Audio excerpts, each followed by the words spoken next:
Welcome to the WP-Tonic This Week in WordPress and SaaS podcast, where Jonathan Denwood interviews the leading experts in WordPress, e-learning, and online marketing to help WordPress professionals launch their own SaaS. Welcome back, folks, to the WP-Tonic This Week in WordPress and SaaS. It's episode 740. Got a friend and a returning guest. I've got Heather Wilde Renze with me. We're going to be talking about diversity, the gap in WordPress and tech in general. Heather has spoken well and deeply on this subject, and she's got some really interesting reflections and thoughts about it. It's an important discussion. Should be a great show. Before we go into the meat and potatoes of the show, I've got a couple great messages from the sponsors, the major sponsors of the show. We will be back in a few moments, folks. Are you looking for ways to make your content more engaging? Sensei LMS by Automatic is the original WordPress solution for creating and selling online courses. Sensei's new interactive blocks can be added to any WordPress page or post. For example, interactive videos let you pause videos and display quizzes, lead generation forms, surveys, and more. For a 20% off discount for the tribe, just use the code WP-Tonic, all one word, when checking out, and give Sensei a try today. The importance of backing up your WordPress website cannot be emphasized enough.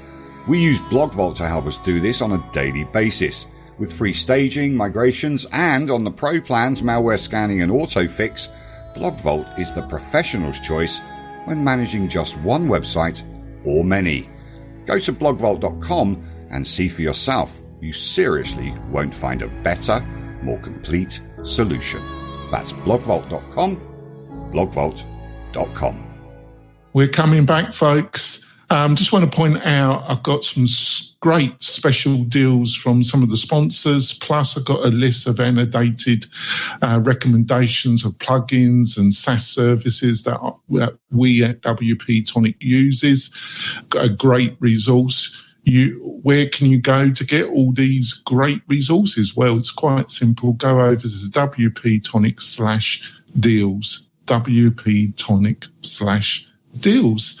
So, Heather, let's go straight into it. Maybe you can give to the listeners and viewers that are new, you used to be a regular panelist on one of my other shows, but you might have a few people that don't know your background. Maybe you can give a quick outline of your history in tech and your specific interest in diversity. So, I mean, you may not realize this, but I happen to be a woman. So, I would have never guessed it. Well, no, I mean, actually, that actually brings up the point. Like, so some people, you can't tell necessarily how they present. So, the gender that they are presenting as may not be the gender that you think they are. So I am a woman and I am in technology, and that for some people is maybe a difficult choice throughout their career. I actually started how a lot of people start, because I was encouraged at an early age by my parents, my father especially, but my entire family encouraged me to be involved in technology. I was building things from like junk parts at a scrapyard. When I was, that was like my fun thing that my father and I would do on weekends when he was home from his work. And so it was like a whole family involvement to encourage me to be in tech. And so it's been a lifelong thing for me. And when I started my actual career, I didn't know necessarily what I wanted to do after college. So I went to school for astronautics. I was going on a NASA track, and then my health turned out to not be good enough to do that. So I had like an existential crisis of what was I going to do with my life. So, but I knew that it was going to have something still to do with technology. And I always had that to fall back on. So, so I went into game design, helped to build a company for the government. Can we pause there just for a second? So, because obviously you're a friend, and I know I've watched some of your videos and interviews. So I think this is important that you were part of the gaming industry, which has got a bit of a reputation to be some negative connotations towards its attitudes towards women that are game developers or the general community in general. Looking back, what's your position on that, what I've just outlined? So, the game industry is, it's a dichotomy, because it's actually both one of the most welcoming industries that I've ever been in. Like gamers, I just think of like some of my best experiences in my entire career, both as a professional, but also as a consumer, have been with the community of gamers. But also, it's not very forgiving to people. It's an extremely weird thing. So, my being a woman in my particular design studio, and also the company that I worked for, which was THQ, was never an issue. And in fact, one of my closest friends for the last 30 years now is a transgendered person. And we worked together in the same studio. And again, that was never an issue for the studio that we were in, for the people that we worked with. However, their career since that studio has been stalled, has been an issue almost everywhere that they've worked. And so their experience was extremely different from mine, and has been, they've had a very hard time of it. Whereas with me, like I've never experienced, that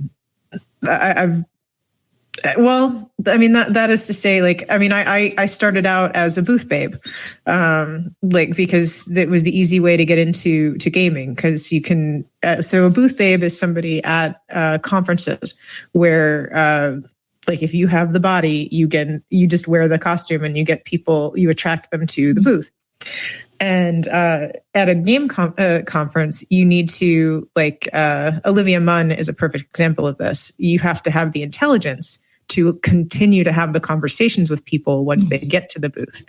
And if you hire the wrong booth babe, then gamers just leave immediately, because like they don't want just a body, they want a brain.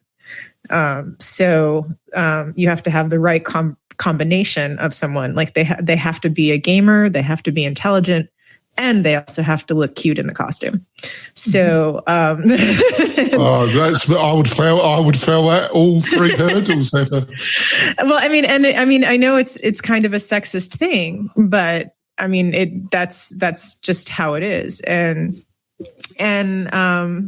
But gamer girls are like, it's a whole subculture. And if you are willing to do that, then like you're immediately accepted by the gamer community. And that's why you'll see it like Comic-Con, for example, like there's the whole cosplay subculture. And the thing is, like looking cute in the costume doesn't necessarily mean you have a model type body. It means you're confident. And that confidence is what is attractive to the gamers. So I think your outline of the gaming community being generous but also can be extremely critical is very similar to my observation of the WordPress community. We've got a lot of linkage. So let's move on. So you got into gaming industry. How long did you stay in the gaming industry, and what was the next step outside the gaming industry? What led you to leaving it and your next move? I was involved in gaming from one form or other for about 7 years. And that overlapped with, I started to, actually a little bit longer than that, but I started to work on government projects after that. Like I went over, because what happened was 9/11 was a huge impact on the gaming world. People just stopped playing games. I mean, they were just, the amount of money people spent on games went down. It was an interesting time. And I think it was because there was such a successful recruiting drive at the time for people to sign up for going away to fight. And those were the profile of the gamer at the time. So there's a whole slew of why that might have been the case, like why gaming went down when usually it goes up at times of crisis. But for a good 18 months, the whole gaming industry went down. So yeah, our studio had to close. A bunch of other boutiques ended up going down until Red Dead Redemption and others came along and brought the industry back. But what we decided to pivot, and our friends started a government company that became a government contractor to help solve problems that were created by 9/11. And we did that for the next 5 years. And then we started a company called Evernote.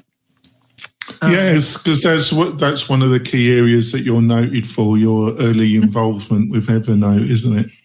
Yeah. And that, I'm happy to say, is doing, it's still going strong, like 20 years later, the company. It's amazing, really, isn't it? It's amazing. Yeah.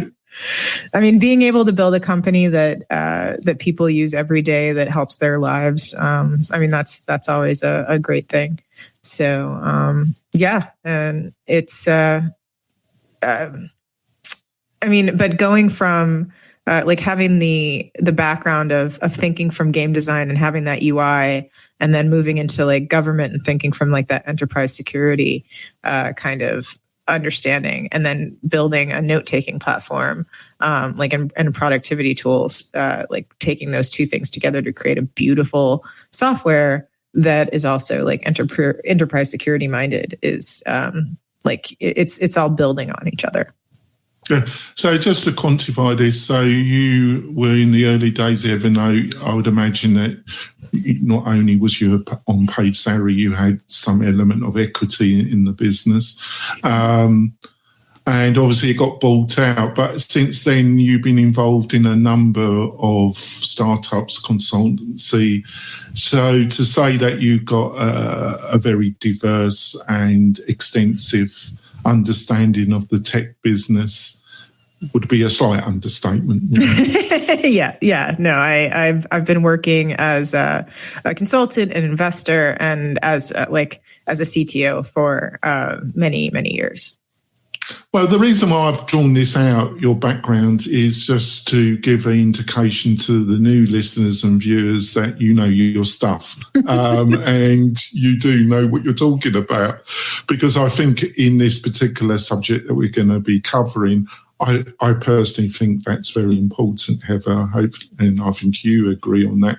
So if you don't mind, let's move on, because we could talk about your... Of course. And I think it is important to say that the next 2 hours, couldn't we? Yeah, I think it's important to say that I'm a lot older than I look. I know a lot of people are like, "Oh, she's only like 20 years old." No, I've been around the block a bit.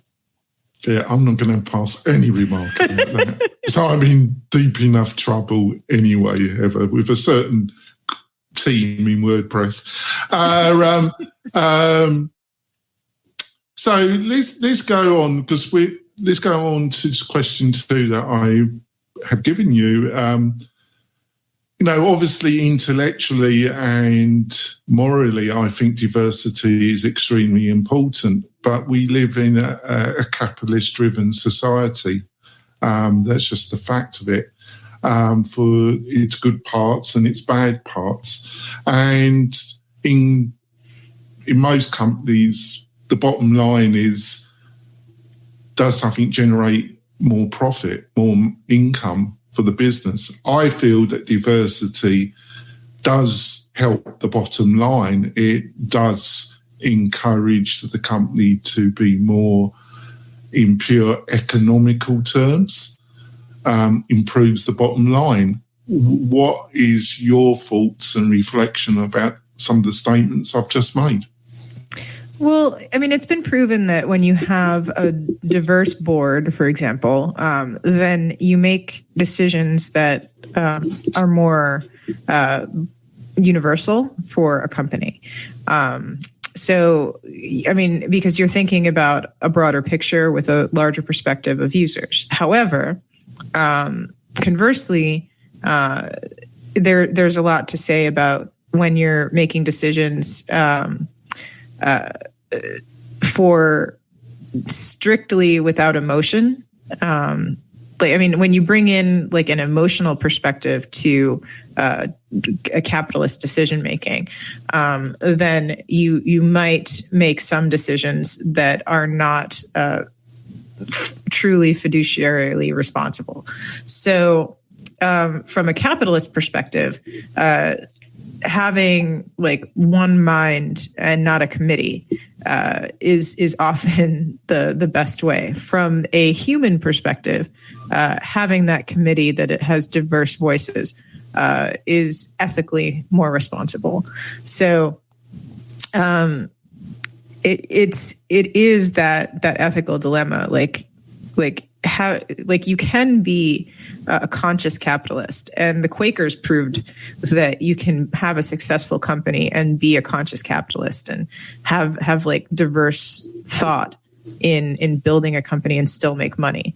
However, I mean, it's been proven time and time again that if you want to make the most money, then you have to just be ruthless and not think about those diverse things. So, I mean, it's no matter how many times you try to bring, I mean, if you bring capitalism as the argument, then people will always say a diverse board is going to make you less money.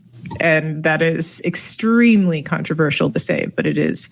But I think that ethically, we need to go down the conscious capitalism route and have diverse boards, because we can't just mine everything for every last cent.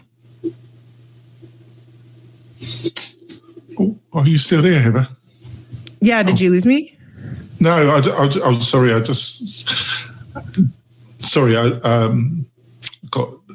didn't know if you stopped. Just let me say something. Yeah. All right. Do you want me to remark on what you've just said?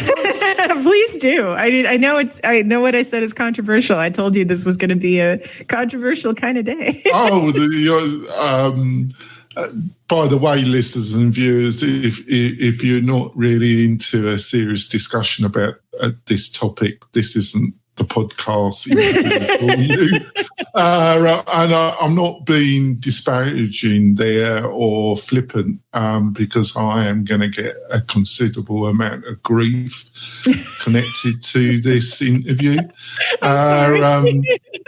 Well, no, I knew when I asked you to have an interview about this subject, I knew I was laying myself out for those in the WordPress community that are gunning for me. They're just going to utilise this as another way of attacking me. But I understand. Well,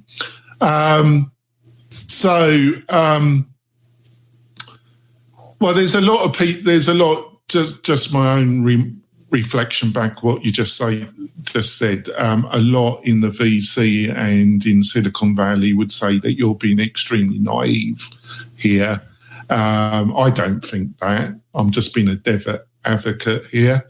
I totally personally agree with you, but I know that there would be a lot of individuals that you probably mix with much more than I do, that would say, they might not say it in front of you, Heather, but they probably would say it behind your back, that you're being extremely naive there, that all that matters is the green. That's exactly what I said. Like, I said exactly that it's more, that everyone thinks that capitalism is the most important thing. And that, what we should be thinking about is the ethics, but like anyone that's running a business is only thinking about capitalism.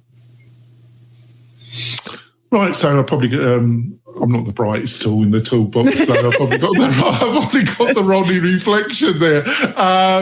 So let's move on before I make a bigger fool of myself, which is quite easy. So it's a bit linked to what we just said. I think there's a lot what I classify as checkbox diversity in most companies. Basically, the public face, the PR face, they produce, like I say, what I call checkbox diversity. Would you agree with that statement? And if you do, can you give some insight about what we're talking about when it comes to checkbox diversity? Yeah. So when you have a diversity and equity inclusion program in your company, for most people, most companies that start this, they don't know exactly what it means. And they just want to say, like, we have a DEI program. And then they might put somebody in HR in charge of it and then say, okay, now we have a head of DEI or we have a DEI program. And then they forget all about it because they have checked the box and say, like, we can point to the fact that we have a head of DEI or we have this DEI program. And as far as the executives are concerned, that's good enough. But now it falls on whoever they've assigned that to create a program. And then they don't have a budget for it. They don't have any actual oversight. Like, they don't have any real buy-in from the executives. They just have an empty title. Now, in a lot of companies, they actually, where it's both bottom up and top down, where the employees have asked for it and the leaders are driving it, that person that's been assigned to it does have a budget, does have like a driving force, both like the people are asking for it and the board is asking for it and the leaders are checking in on it. That's where it isn't just a checking of the box. So, what matters, there's just, it really comes into, are they doing it because they think it looks good? Or are they doing it because there was really a need for it in the company? And some would argue, like, okay, every company has a need for it, but I don't think that's true necessarily either. So if your company has hits certain guideposts, like if there's, if you have a certain number of employees that are having issues, then you definitely need to look into having a DEI policy. If you if your entire company is male and you're not Chippendales, then you have like a potential need for this. So, or if your entire company is female, you really do need to have. There's certain situations where like having a good DEI policy and somebody that's driving that and has the resources to drive it are important. But it's not necessary for every company. Right. How do you encourage, in a practical way, based on your experience, diversity in a company that feels that it isn't doing a great job about it? That's only a slight question, but I'm just asking. No. if they feel that they're not doing a great job, then that's actually the first step. Like, they already are asking the question. And like with my coach hat on, I think that them already realizing that there's a problem, they're already on the path to fixing it. The real issues are when there's definitely a problem and they don't realize it. So like, what in my game company that I was in, we didn't have a formal DEI program. I mean, this was back in 1999, like they didn't exist yet. But we obviously didn't have a DEI problem because like my coworker was trans, I was female, like we were in a great environment. Like the working environment was great. Nobody had any issues with anyone. And it was perfect.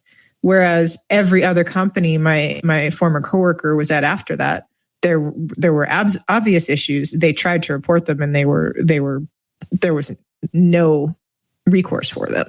So in those companies, that was where a DEI program or some form would have been helpful. But those companies that they were in that still exist, those game companies, still don't have any recourse for those kinds of employees.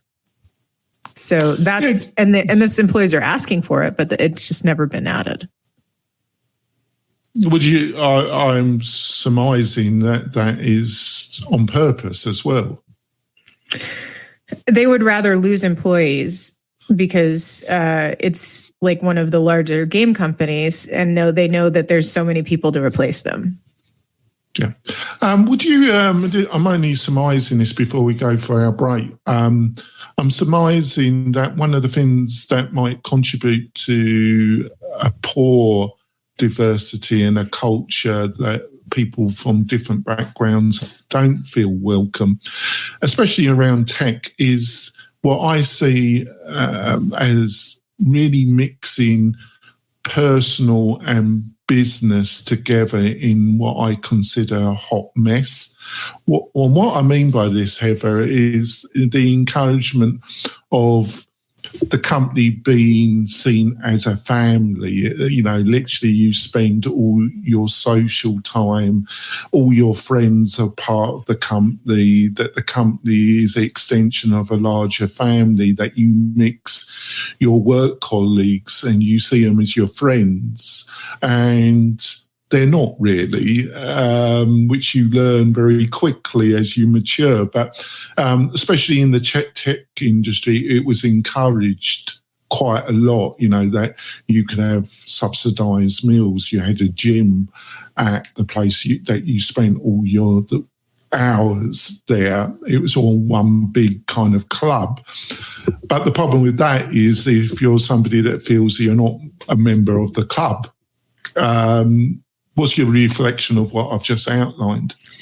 I mean, I was seduced by that myself for a bit, and it's really difficult. I mean, I try extremely hard with my employees. I mean, I want to be friends with my employees, but I have to, like, I'm their CTO. I am not their friend. And they want to be friends with me. And I have to make sure that there's that line that like it, and I also want to make sure, like, absolutely be friends with these people. Like, I mean, it's great if you have friends, if you're friendly and really do become friends with these people at work, but remember, they're your work friends. And Well, it comes, sorry to interrupt, and I've got to be very careful in this conversation because of the lag and also a little bit of my neurodiversity background. But I don't want to come across that I'm dominating this, you know, because I'm going to be accused. There are going to be some accusations thrown at me as we get further in this conversation. But what I'm just losing my track here. I think the power dynamics. I think that's what you're talking about. You want a friendly business relationship, but you got to be realistic about the power dynamics. Yeah. you've got the power, more power to some extent than the people that are working for you. So it cannot be an equal friendship on an equal friendship basis. Am I on the right track? Absolutely. And I think a lot of people make that mistake. And it's even worse as a woman, because there's so much of a spotlight on me for things that I could do potentially wrong. That, and I mean, insert minority here. It doesn't matter what kind of minority I am. I could be a Black man or somebody from another country. It doesn't matter. I mean, I could be a 50-year-old man from India. As long as I'm some sort of minority, that power differential is still evident, and you have to be extremely careful of that.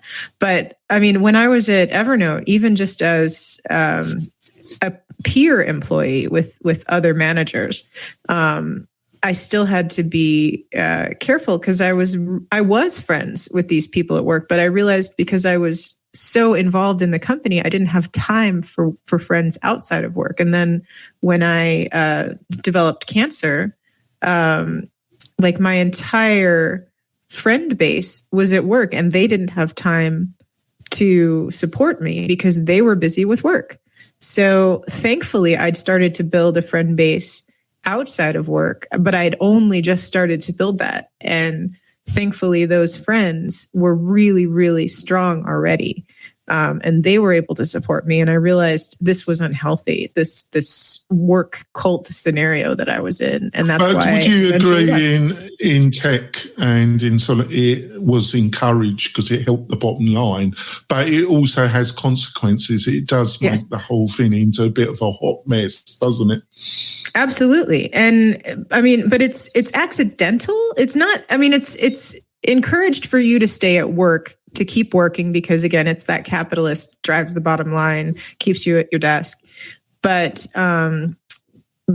it's accidental that you don't have relationships outside of work. I mean, some companies, I mean, it may seem like that we're trying to force you to like date your coworkers and things like that. And in some cases, like some companies may have like encouraged that, like WeWork. But no, I mean, I think it's just, you don't have the opportunity because you're so busy with work. So that may just be where that's the only place you find people.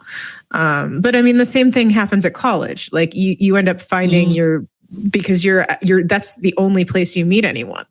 So, I mean, it's not, I realized as I got older that all these tech companies, they're just trying to keep recreating what they had at the college dorm because that was where they felt the most alive. So those overnighters that they were pulling, those keggers that they were going to, all those things, that was what they're trying to keep recreating.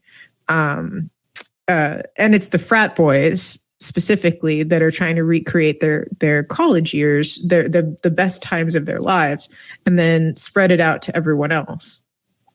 So. Right. I think we're going to go for our break. We'll be back with this really, we're going to go down all sorts of, well, I knew it was going to be, Heather was up for it. I knew it was going to be a very diverse conversation. Heather knows me anyway, so she was up for it. We will be back in a few moments, folks.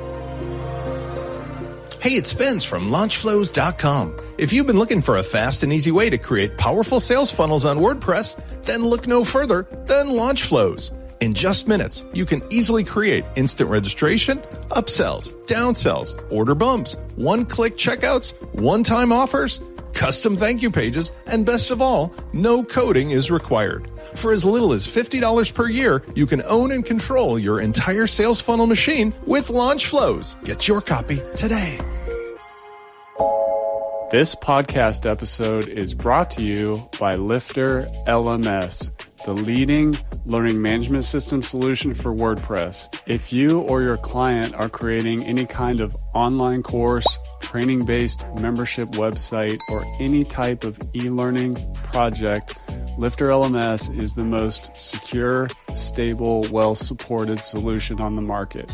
Go to lifterlms.com and save 20% at checkout with coupon code podcast20. That's podcast20. Enjoy the rest of your show. We're coming back. We're having a real discussion about diversity, how to implement it in a practical way, and some of the things that influence it. But before we go into the second half of this fascinating discussion, I just want to point out that if you're looking for a great hosting partner around e-learning and membership websites as a WordPress developer, look at WP-Tonic. We have a great affiliate program where if a client signs up for a year's hosting, you can earn 40% upfront. And also we provide all the plugins and all the other things that you require, so you don't have to ask for the customer to buy this plugin, that service. It makes everything really smooth and available in one place. If that sounds interesting, go over to WP-Tonic/affiliates and have a look at that. So on to the next part of the conversation here. But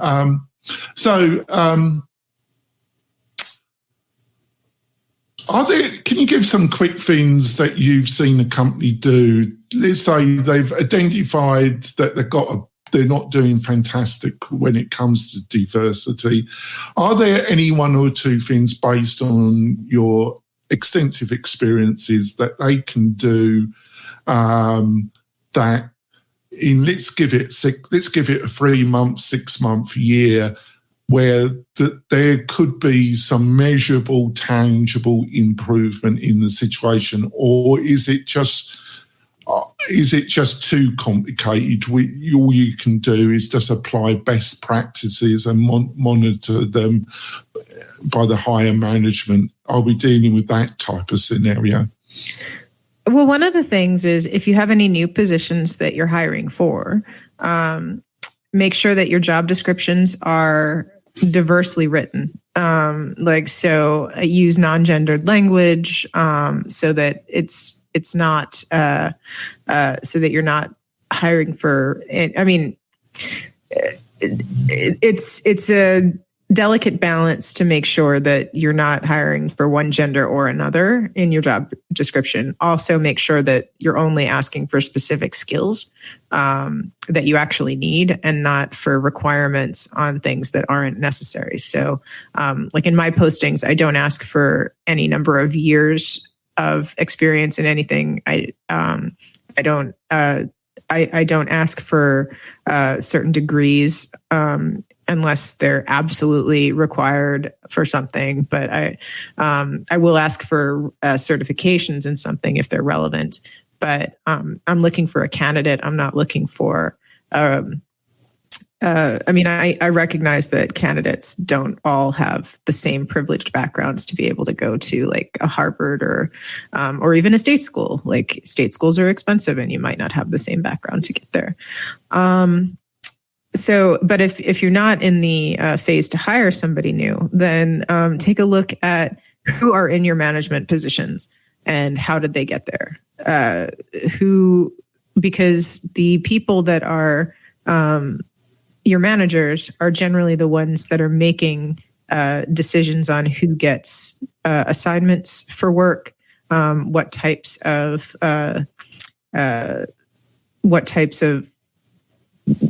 roles are being assigned to people in general. So if all of the managers in your company are men, then they're generally going to be biased towards assigning things to other men, or assigning certain types of tasks to women to do. If all of your managers are women, they're going to be biased in the same way, but towards women. And hopefully, and even if they say they're not biased, that's just how it is. Like, people have those unconscious biases. So making sure that people take the IAT implicit association tests so that they can understand their own biases and where they might be. Don't have them share the results with you. Just like make them available so that people can start to understand and overcome their own implicit biases is a good start. There's also some diversity toolkits that you can implement as a company. But it's really just start by taking a look at what your company makeup is now and thinking about where those biases can be in your existing company, and then maybe shake it up a little bit.